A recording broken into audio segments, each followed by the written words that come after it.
In today's video, I'm going to teach you how to integrate Notion with GitLab seamlessly using the automation platform, Zapier. This integration is brilliant for those of you looking to streamline your project management and development workflows, ensuring your GitLab projects sync perfectly with your Notion databases without any hassle.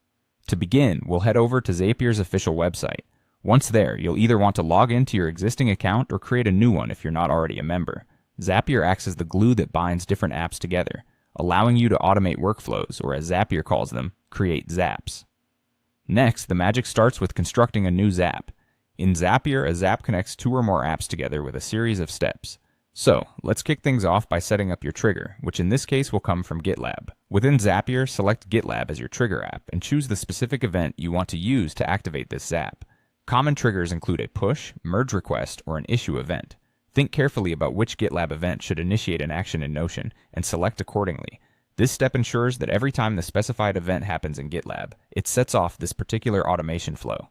Now that you've chosen your trigger, it's time to define the action. For the action, pick Notion as your app to interact with. You'll want to choose to update a database in Notion, allowing your selected GitLab events to dynamically populate or modify entries in your Notion workspace.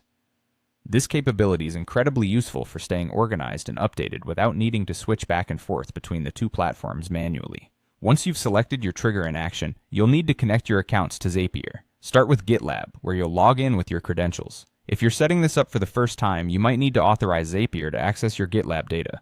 Follow the prompts to allow Zapier this permission securely. Similarly, when connecting Notion, you'll need to authorize Zapier to access your Notion workspace. This step is critical for allowing the two platforms to communicate effectively and ensuring your Zap can perform the updates in Notion as intended.